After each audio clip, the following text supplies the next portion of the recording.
ስለ ውዷ ሀገራችን ስለ ኢትዮጵያ እናወራለን።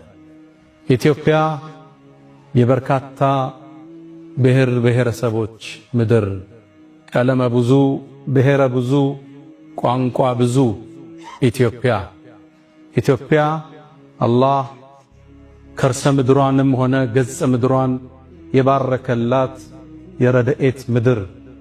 ኢትዮጵያ ውስጥ ከኢትዮጵያ ወጣው የሚፈሱ ከ10 የሚበልጡ ወንዞችን የያዘች ሀገር ትራንስ ባውንደሪ ይሏታል።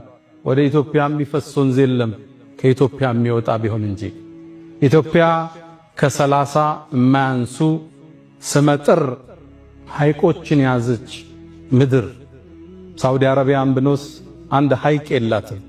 ኢትዮጵያ ግዙፉን ጣናን ጀምሮ ስመጥር 30 ሐይቆችን አላህ የሰጣት የባረካት ምድር። ኢትዮጵያ ስምጥ ሸለቆ ማለፊያ የሆነች በርካታ ማዕድንን፣ ነዳጅን፣ ወርቆችን፣ አልማዞችን የያዘች የተባረከች ምድር ኢትዮጵያ ከ2000 በላይ በስም የሚታወቁ ተራሮችን የያዘች ሀገር። ወራሪዎች እንኳን መጥተው ሊወሯት ሲሉ አረበኞቹ ሸሂዶቹ ብቻ ሳይሆን ተራሮቹም አብረው ተዋድቀውላቸዋል። ለጠላት አልተመቹም የተባለላት ሀገር ኢትዮጵያ የነጃሺ መናገሻ፣ የቢላል ምድር፣ የኡሙ አይመን አፈር ኢትዮጵያ እሷን ካልነኳችሁ እንዳትነኩት ሲሉ ነቢዩ ዓለይሂ ሰላቱ ወሰላም ከሩቅ ጥበቃ ያዘዙላት መለኮታዊ ክልከላ የተቸራት የተከበረች ሀገር ኢትዮጵያ እሷ ውስጥ ፍትህ የማይዛነፍበት ንጉሥ አለ። እሷም የእውነት ምድር ነው የተባለች ምድር ኢትዮጵያ በርካታ ምሁራንን ያወጣች፣ ልሂቃንን ያመረተች፣ በርካታ ዑለሞችን ያወጣች፣ በርካታ ኡስታዞችን የወለደች ማኅፀነ ለምለም ኢትዮጵያ አላህ ዘንድ የተለየ ቦታ ያላት የመጀመሪያው የስደት ምድር የቢላል አፈር ኢትዮጵያ ያኔ እስልምናን በትክክል ስትቀበል ከመካ ውጭ ሳውዲ አረቢያ ውስጥ ያሉ ሀገራቶች እንኳን ክፍለ ሀገራቶች መዲናን ጨምሮ እስልምና የሚባል አያውቁትም ነበር። አሁን የነቢዩን መናገሻ መዲነቱል ሙነወራ ከሷ በፊት 7 ዓመት በፊት እስልምና ኢትዮጵያ ውስጥ ገብቷል።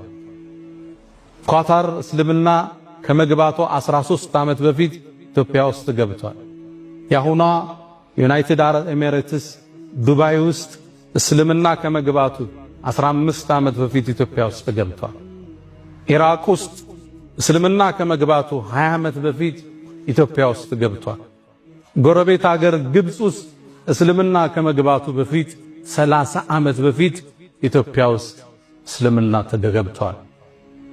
በል በጣም ይግረማችሁ ያሁኗ ቱርክ እስልምና ከመግባቱ 405 ዓመት በፊት እስልምና ኢትዮጵያን ተቀላቅሏል። ኢትዮጵያ ከእስልምና ጋር ለየት ያለ ቁርኝት ያላት ሀገር ነች። ነቢዩ ዓለይሂ ሰላቱ ወሰላም የመጀመሪያውን ቅፍለት ላኩ። ሰሃቦቹም ተመለሱ። እንደገና 83 ቅፍለቶችን የአብራክ ክፋያቸውን ሩቅያን ከባላቸው ዑስማን ጋር አድርገው ወደ ኢትዮጵያ ለስደት የላኩባት ምድር ኢትዮጵያ ነች። ልብ ብላችኋል? የነቢዩ ልጅ ያረፈችበት ምድር ኢትዮጵያ። ጀነት ነቢዩን ዓለይሂ ሰላቱ ወሰላም በሶስተኛ ደረጃ ተከትሎ ይገባል የተባለው ዑስማን ብኑ አፋን፣ መላእክት ከሱ ያፍራሉ የተባለለት ዑስማን ኢትዮጵያን ረግጧል። እነ ጃዕፈር ረግጠዋል።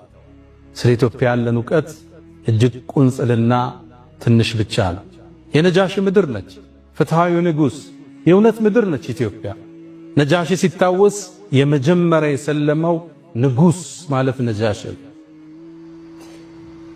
የኢትዮጵያን ጸሐፍቶች ግማሹ አምነው ግማሹ ቢያስተባብልም ዓለም ላይ ያሉ ዕውቅ ጸሐፍት ይህን ታሪክ ያረጋግጣሉ። ነጃሺ ዓለይሂ ሰላም ሲሞት አላህ በወሕይ ለነቢዩ ነግሯቸው፣ እሱ የሞተው ኢትዮጵያ ውስጥ ነው፣ ነቢዩ ያሉት መዲና ውስጥ ነው። በወሕይ ተነግሯቸው ዛሬ ደግ ወንድማችሁ ነጃሺ አልፏልና ሶላተል ጋይብ እንስገድበት ብለው የሩቅ ሶላት የተጀመረበት ዛሬ ይህም መስጊድ በሰየምንለት ታላቁ ንጉስ በነጃሽ ነበር የተጀመረው።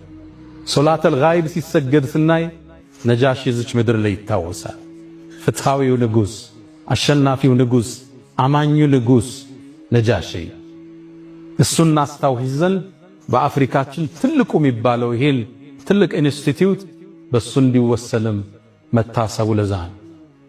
ኢትዮጵያ ከእስልምና ጋር ጥልቅ ቁርኝት ያላት ሀገር ኡሙ አይመን ኡሚ ባዕደ ኡሚ ያሏት ነቢዩ ዓለይሂ ሰላቱ ወሰላም ከእናቴ በኋላ እናቴ ናት ያሏት ኡሙ አይመን እሷ እኮ ኢትዮጵያዊ ነች። እኛ እኮ ነቢዩን ያጠባችው እናታችን ነች። በነቢዩ ደም ውስጥ የሀበሻ ደም አለ። እኛ ከነቢዩ ደም ጋር ተቀላቅለናል። ከጅማታቸው ጋር አብረን ተሰፍተናል። ኢትዮጵያና እስልምና አንድና ያው ናቸው፣ ሚለያዩ አይደለም። ኢትዮጵያ የቢላል ምድር ነች። የነቢዩ ዓለይሂ ሰላቱ ወሰላም የመጀመሪያው ሙአዚን ቢላል ረዲየላሁ ተዓላ አንሁ። ምነው ቢላል ኮቲህን ጀነት ውስጥ ሰማሁት የተባለለት ቢላል። የሰው ልጆች ሁሉ ጀነትን ይናፍቃሉ። ጀነት ደግሞ ምትናፍቃቸው ሰሃባዎች አሉ ተብለው ከተጠቀሱት ውስጥ አንዱ ቢላል ይገኝበታል። እኛ ጀነትን እናፍቃለን፣ ጀነት ደግሞ ቢላልን ትናፍቃለች። የሱ ምድር ነች ኢትዮጵያ። አሳዛኝ ሆኖ ትርክቱ ተበላሽቶ በቢላል ስም የሚጠራ ጎዳና ማጣታችን፣ በቢላል ስም የሚጠራ ሙዚየም ማጣታችን አሳዛኝ ነው። እንደ ሀገር እንደ መንግስት ማለት ነው። ቱርክ ውስጥ ብትሄዱ ከኛ በኋላ 400 500 ዓመት እስልምና የተቀበለው ቱርክ ውስጥ ካሏት 85000 መስጊዶች ውስጥ በርካቶችን ቢላል ተብለው ተሰይመዋል። ቱርክ ውስጥ ሙአዚን ሆነ ስትመረቅ ሰልጥነ የቢላል ወራሽ የሚል ሰርቲፊኬት ይሰጣል። ኩዌት ውስጥ ብትሄዱ የቢላል ጎዳና የሚል ታገኛላችሁ። ሳውዲ አረቢያ ውስጥ ያልተወለደበት እቺ ምድር ትላልቅ ሰሃባዎችን የነብዩን ባልደረቦችን ያመረተች ምድር ኢትዮጵያ ለኛ ቀልድ አይደለች። ለሌላው ዘፈን ማሻሻጫ ነች፣ ሌላው ስልጣን ማጽኛ ነው፣ ለሌላው የፖለቲካ ካርድ መሳቢያ ነው። ለኛ ግን የነብዩ አደራ ነች። እኛንን የመጀመሪያው አንሷሮቹ ሙሃጅርና አንሷር እንሰማለን። ከመካ ተሰደዱ ወደ መዲና ስደተኞች አሉ፣ ሙሃጅር አንሷር አሉ፣ ዲኑን የረዱ። እኛንን ግን የመጀመሪያው አንሷሮች ለዚህ የነብዩ ሰሃባ ባልደረቦች የተቀበልን ኢትዮጵያ 31 ሰሃባዎች ከርሰ ምድሯ ውስጥ አጸደገላቸው አረፏል። 31 ሰሃባ እንደተቀበሩ ታውቃላችሁ? ይህን ታሪክ ማን ያወራን?